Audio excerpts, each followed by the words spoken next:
So today I'm walking you through the credit default risk model I built for the home credit dataset, and more importantly, how I built it responsibly. Every prediction this model makes is a decision that affects a real person's access to credit. So the question I keep asking myself just doesn't, does this model perform well? It was, can I trust it? Can I explain it and defend it? And that's the lens of responsible AI, and it shaped every decision I made. And here's what I'll cover.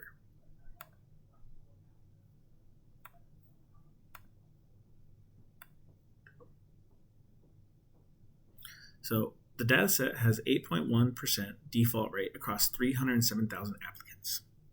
That extreme imbalance means a lazy model that could hit 92% accuracy by predicting repaid for everyone and miss every single default. But the deeper issue is this. In credit lending, the two types of error are not equal.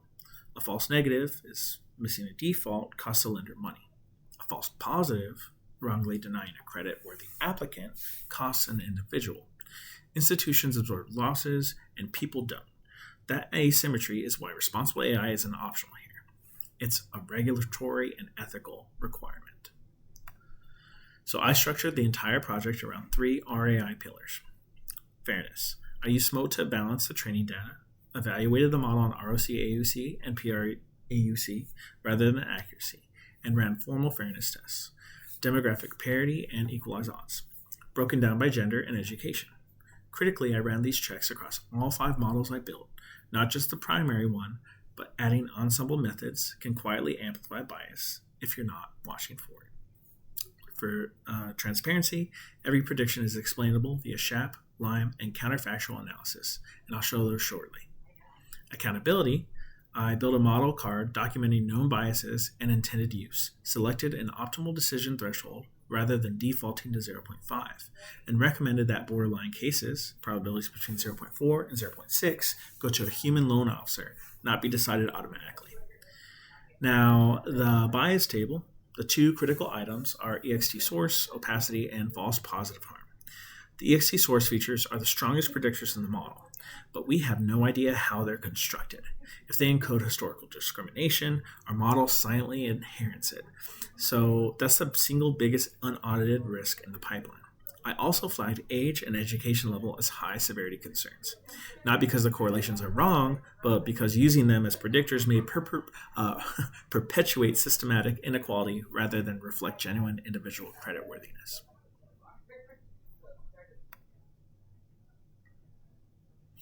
So I built 5 models to compare gradient boosting, radiant forest, soft voting classifier, a stacking classifier, and a neural network. So the star rating column here reflects explainability, not performance. Essentially, the GBC and RF score, 5 stars, fully explainable via shape tree explainer. And the neural network scores 2, and that's why it's marked research only. High performance doesn't justify low explainability and credit decisions, where every denial must be legally defensible. So looking at the performance results for here, the voting classifier achieves the highest ROC AUC and PR AUC across all models. An AUC above 0.75 is strong for a dataset this imbalanced, and the voting classifier gets there by averaging out the idiosyncratic errors of each individual model.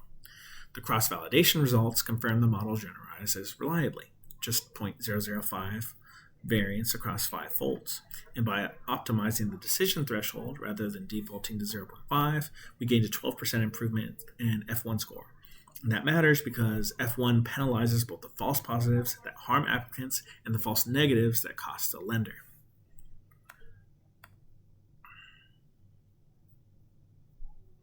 So a model that cannot be explained cannot be defended, legally, ethically, or operationally. Under fair lending regulations, applicants have the right to know why they were denied. And that's not a technical nicety. It's a legal requirement. Globally, SHAP tells us what the model learned across the entire dataset. ext source 2 and ext source 3 dominate, which is both expected and concerning for the opacity reasons I mentioned. Credit income ratio is the first feature we can fully audit. High debt relative to incoming driving higher default risk is economically coherent. Age years appearing this high as a flag, and younger applicants are scored as higher risk, and age is protected characteristic in lending law. For individual decisions, I use 3 complementary methods. SHAP force plots show that exactly which features push a specific applicant's prediction toward the default and which push toward repayment. Giving a loan officer a specific defensible reason. So Lime provides a second independent perspective using a simpler local model. When Shap and Lime agree on the primary drivers, we have strong confidence and the explanation is genuine. And counterfactual analysis asks, what's the minimum change that flips the decision? In one case, improving ext source 3 by 1 standard deviation dropped the default probability enough to reverse the outcome. But the applicant has no direct control over that score. That's the fairness problem I documented explicitly.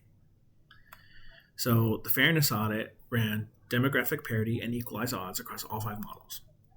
Demographic parity asks whether default prediction rates are equal across gender. Equalized odds goes further. It asks whether our error rates are equal.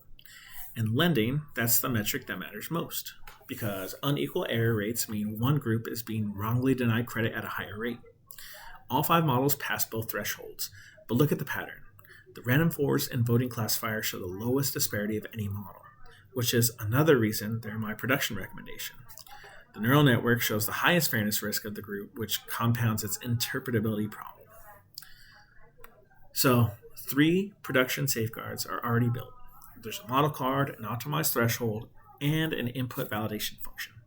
4 more are recommended for deployment, and human-in-the-loop review for borderline cases, monthly fairness monitoring with automatic alerts, quarterly retraining, and chat-powered plain language explanation for every rejection. So to close, this model was built not just to predict well, but to be trusted. Every design decision from SMOTE to SHAP to the fairness audit across all 5 models came back to one question. Can we defend this decision to the person it affects? That is the standard responsible AI sets. Thank you.